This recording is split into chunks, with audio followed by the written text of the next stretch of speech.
Larry Pratt, the head of Gun Owners of America, the no compromise Second Amendment group, as Ron Paul has said, that has really forced the NRA, and I've even had one of their big board members on, Ted Nugent, to agree, to become more hardcore to where I can actually say some good things about the NRA today.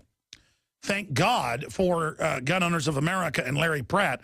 That's the group we need to have 6-7 million members like the NRA, not its however many members it is. I know it's the second biggest gun group in the country, so thank God for them. We're going to get a big update on a host of issues with him in just a moment.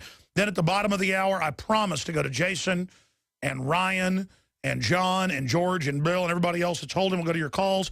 Then I'm going to get into the Egypt. I haven't got to that yet, the latest on that, the latest on the IRS scandal, the latest on quantitative easing and what's happening in the bond market, and just a bunch of other news that we're going to be discussing here today. But I wanted to play this for Larry Pratt and everybody else out there watching or listening. Radio listeners can go to Infowars.com, and the title of the video is New Gun Show Exposes Joe Biden as a Fraud. And I'm going to tweet that out on Real Alex Jones while Larry Pratt is talking here in a moment. If you want to find the link that way, follow us there at Twitter. This is just a few minutes from the 15-minute shooting show we did. And what we do is we do shooting shows, we do entertainment reviews, you name it, to get mainstream people into the liberty movement. Now, the YouTube stuff is kind of our outreach. PrisonPlanet.tv is for our hardcore supporters. And here's just a short clip I wanted to get Larry's take on first, because this video went viral a few months ago, so we incorporated it in, where Biden says, don't get a shotgun. Or I just had a Freudian slip. Until you're not a use guns right, I wouldn't get a 12-gauge shotgun. I don't think it kicks much, but for new people it does. Get something like an AR-15. They're one of the easiest to use, M4 type 223 platforms. And women, children, men, you name it, it's a great firearm. Well, Biden says don't get that. He says get a shotgun, go out and commit a felony, just fire it off your front porch at somebody. So let's go to that clip showing a 9-year-old, first time he shot an AR-15 at about 100 yards, hitting bullseye every time. Here it is. My nephew, my brother's son, Rocker, and he's been dying to do some shooting, and we thought it'd be like a little much for him to climb behind the 50 cal, but we had a 223, and we let him loose on that, and he's a pretty good shot. Do you believe that banning certain weapons and high-capacity magazines will mean that law-abiding citizens will then become more of a target to criminals, as we will have no way to sufficiently protect ourselves? Is this Parents Magazine? It is. I have Parents Magazine in my home. I've never heard anybody in Parents Magazine ask these kinds of questions, but I'm delighted to answer them. First of all, the idea that... Repeat the last part of the question, please. So she's asking if a ban goes into effect on certain kinds of weapons and high-capacity magazines. And what's her name? Kate. Kate, if you want to protect yourself, get a double-barrel shotgun, have the shells, a 12-gauge shotgun, and I promise you, as I told my wife, we live in an area that's wooded and somewhat secluded. I said, Jill, if there's ever a problem, just walk out on the balcony here, or walk out, put that double-barrel shotgun and fired 2 blasts outside the house. I promise you, who's ever coming in is not going to... You don't need an AR-15. It's harder to aim, it's harder to use, and in fact, you don't need 30 rounds to protect yourself. Buy a shotgun. Buy a shotgun. And remember, it's not just about gun control, it's about control. Imagine telling beginners, go buy a 12-gauge, go fire it out your front door. That's what you do when there's a problem. The exact opposite of what you do. The exact type of gun a beginner wants. I would get something like a 223 single shot or something for a beginner, or a 22. Then after that, graduate on. But I'm going to shut up and go to Larry Pratt. Larry, you've seen that viral video, so we've put it out in context with a child. I think it's important to get this video and continue to show what a fraud Joe Biden is. Going to the next target, the next target, the next target. And the contrast, you don't need any lecture. You just have to look and see what happens to the women following Biden's advice or the women that follow somebody who knows something about guns advice. What do you make of him saying, walk out and fire it in the air? In most cities, That's a reckless discharge. You're going to go to jail. I mean, he's giving people felony advice. Somebody already did that, and he has been charged. And the problem is what goes up has to come down. And so if you're just firing to follow Uncle Joe's advice, you may put a load of buckshot right in the pool party somewhere down out of your hand, Mrs. America. You're unarmed now. Yeah, that is just a fabulous video, and it shows just how impervious to new information a liberal ideologue is. I've talked to people who tried to explain to the vice president, sir, it's not exactly the way you were saying that actually, and you know, just like your video showed, if you want to get yourself flat on your back, just pick up a shotgun and use it without any instruction whatsoever. And meanwhile, in the one that I saw, a lady with her hearing muffs on is very controlled, firing at a target, boom, boom, boom, boom, no problem whatsoever. But the vice president knows everything, so how could we tell him anything? The guy, I thought, kind of showed us the liberal mind and all that it is in this particular episode, where it is so demonstrable. We're not talking about whether Keynesian economics in 20 years is going to ruin the country. We're talking about what's going to happen in the next 20 seconds. Exactly. And, you know, I've grown up, obviously, born in Texas, been around a lot of what I would just call good old-fashioned populist type people, Larry. But libertarians, conservatives, they may be wrong on some issues sometimes, but they'll come over and help you fix your truck or fix your tractor. They'll come over. They know how to fix the air conditioner. They'll come over and help you carry your groceries in, and they want help too. And they'll help somebody that's choking, and they'll help somebody on the side of the road, and they'll stand up. So-called liberals, I've noticed, will just sit there and say, call 911, call 911 if somebody's being assaulted or somebody's choking. I've seen it. They're not really liberals. They are domesticated idiots. Consistent with what you're saying, studies of giving patterns of people in different states show that the more conservative of the states are the places where more is given to private charity, where people obviously assume that they're responsible for helping their fellow citizen, and they're not leaving it all to the government, whereas, as you say, the 9/11 mentality is just leave it all to the government.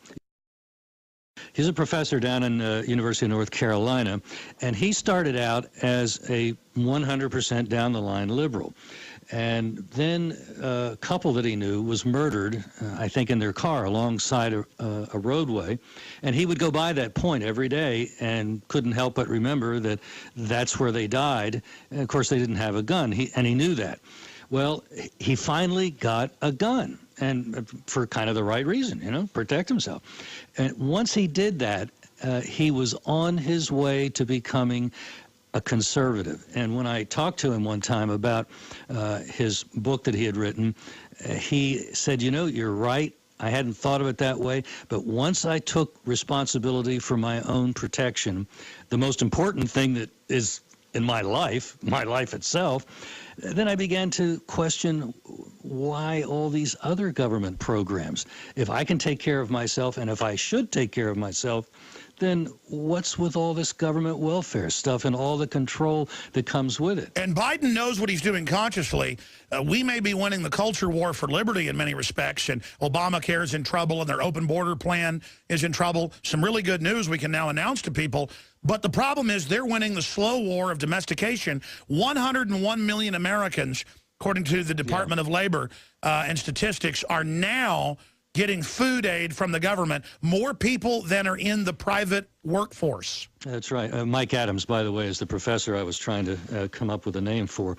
And one of the things that we want to do here at Gun Owners of America more consistently, we have access to some rural acreage not far from the Gun Owners of America office, and we're going to start taking staffers out. We found that even sometimes conservative Christian men and women, are all confused about the Second Amendment. And that's why I like the Appleseed Project. Just like the globalists try to recruit into collectivism, we have to recruit into liberty. I think that's the ticket, and what they're doing in that Appleseed Project is terrific.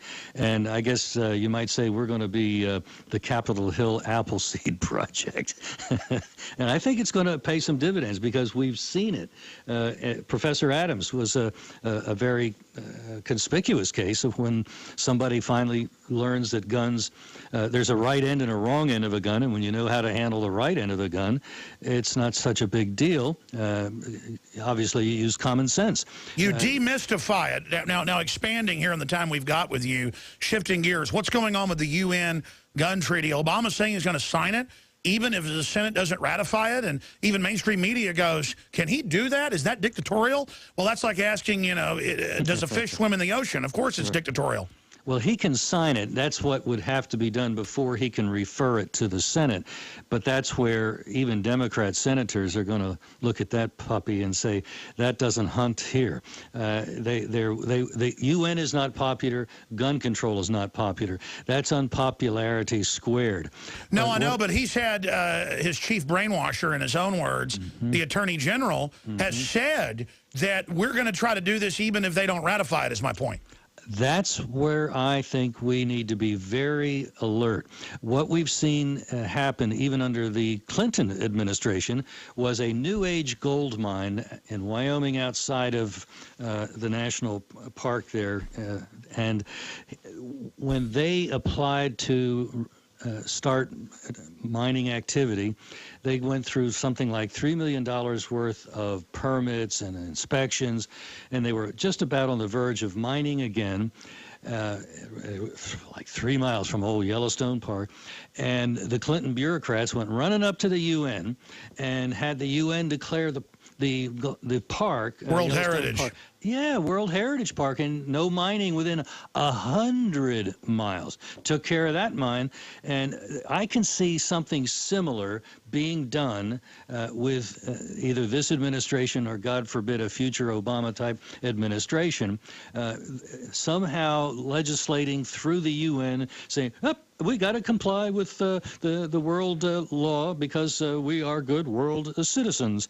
Well, that's the real danger, and I think if the president does sign it, if we ever do get an American as president again, we ought to have him unsign it and send it back where it came from. Sure. Well, it's like the carbon taxes. Congress voted that down almost 4 years ago, and Obama just used a regulation on microwaves to add a line in there about increasing the cost of carbon, and now he says he's going to do other executive actions. He can't do that. He can't implement parts of Obamacare executively. It's unconstitutional. What's going on with Congress when this guy is such a lame duck, has no political power?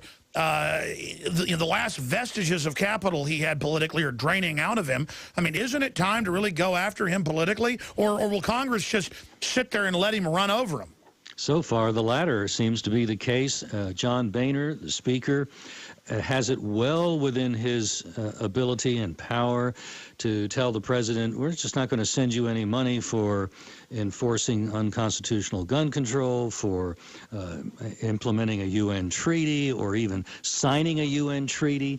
We're not going to do any of that. And yet they just sit around and say, well, what can we do? We can't. See, they will tell us, if we tell them, we want you to stop Obamacare, we want you to cut the funding and just kill it, DOA. And they will say, well, but then the president would allow the government to be shut down. Well, because there wouldn't be a budget, or there wouldn't even be a continuing resolution. Well, you know, if nothing happens to increase spending to pay for the current excessive spending, the taxes that come in on a monthly basis would run 57% of the federal government, which is still way too much. It would pay for all the Social Security and Medicare payments, so all of those that are depending on those federal funds would still be getting those federal funds. But what it might mean is that some of the bureaucrats inside the Beltway would be furloughed without pay. Well, that's the larger problem, and they're there lobbying to keep this going, but we're already bankrupt. We can't let them continue to bankrupt us. They hope through that emergency to then collectivize the country.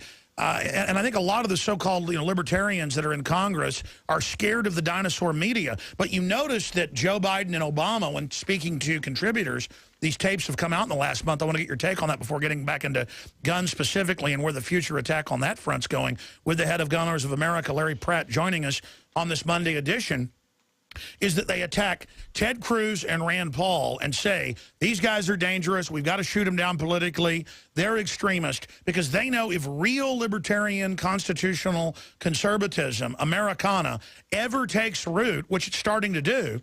You even see Karl Rove attacking real conservatives and libertarians with the rhinos. They're desperate in 2014 that if the Campaign for Liberty types get a stronger foothold, we could reverse all this. That's why the whole left, the collectivist, the establishment Republicans are pulling out all the stops, because what Rand Paul and Ted Cruz are doing will defeat these people. Your take on that? I couldn't agree more. Those are two of the nicest things to have happened to the United States Senate in a long time. And when John McCain, a.k.a. McCluser, accused Senator Cruz of being a wacko bird, Cruz went right back in his face and said, well, if it means being for limited government, adhering to the Constitution, and he ran off a number of things, he said, well, then please call me a wacko bird. His willingness to get into a scrap, not only willing, I think he came here looking for trouble because he's not stupid. That's the only way you stand out and make change. They're always saying, don't be loud, don't be aggressive. That's bull. They have bullied us long enough. One of my favorites about Senator Cruz, in the short time he's been here, on the Judiciary Committee, they were considering the gun control bill that they put out for a vote that happily lost, and Dianne Feinstein wanted to ban some guns. And his question to her was, well, I wonder if the senior senator from California could tell me that if her view that the Second Amendment only protects certain guns would also then correspond to the First Amendment only protecting certain speech and the Fourth Amendment only protecting certain houses. Sure. She went bananas. And she accused him of calling her a sixth grader, which I thought would be an insult to sixth graders. So I'm sure Senator he was Cruz so polite and calm, exactly with the logic. That's why that witch got so upset. Shifting gears again, I know you've seen a story about ATF arming robbers in hatch plots that they create themselves, similar to Fast and Furious. This came out in local ABC news channels and a few others, but hasn't gotten any attention. What's going on with Fast and Furious and other ATF scandals? And then what is their newest plan to go after our guns? Well, two more Mexicans have been murdered by thugs using a Fast and Furious gun. In this case, it was I believe it was a police chief of a Mexican town, or a mayor and his bodyguard, and wife of the guy was wounded. And it just goes on, and nothing is going to be done because we don't really expect Eric Holder to prosecute Eric Holder. What is concerning me is that the House of Representatives, in a vote for criminal contempt, sent that vote, that approval of that resolution, over to the federal court for the District of Columbia, and essentially became the prosecutor against the underlings of Eric Holder that had been caught in outright lies under oath, and said, we want these people prosecuted. The court, I understood before the election they weren't going to do anything, but now it's been over 6 months and they still haven't done anything. Clearly, the Washington establishment is not going to do anything to anybody that even gets involved in complicity to commit murder, which is what Fast and Furious was from the get-go. The intention was not to track guns. We know from what whistleblowers have told us the intention was always to make it look like folks like you and me are the bad guys because we own guns. Sure, that came out to CBS's credit. They got the internal memos that was to be blamed on the Second Amendment, a false flag. We've only got 3 minutes left with Larry Pratt, and we'll go to break and come back with your calls. I've been asking a lot of the questions here. What else do you want to tell people about and alert people about that's going on? We've got California. saying got to get insurance or background checks to get bullets. You've got all this stuff happening. What else is on the radar? Well, I've got our attorneys studying the proposition. What would happen if a bunch of guys my age or somewhat younger went onto a school ground at lunchtime when probably everybody pretty much is outside, and started playing cops and robbers with our fingers and our Pop-Tarts. And I suppose we could get charged with trespassing, but I'd like to know exactly what might be the result of that, because we need to educate children that a gun in a hand of somebody besides a police officer is not a bad thing. When that kid in West Virginia was put in a whole heap of trouble, Jared Markham, for having defend the right, NRA, defend the right, and showed a picture of truly a hunting rifle. It was not even a And they arrested AR-15. him. They arrested the kid. It was a most amazing ordeal. Happily, we were able to get involved with our foundation, and I think that had some effect on bringing some reason to these people. And having the prosecutor drop the case when he was going ahead with it. Again, we've just got to commend Gun Owners of America for what you're doing. So what you're saying is get on the offense culturally, because they've got the kids in their clutches right now, teaching them that even the image of a gun's illegal. Even the image. So I think we have to push back in whatever smart way we can do to make sure that kids see that, yeah, having a gun is just as much fun as you thought it was when you were shooting your buddy with a water pistol yesterday. It's not a bad thing. I tell you what's fun about it is having low crime and sleeping good at night. Yeah, that kind of beats living in Detroit or Chicago, doesn't it?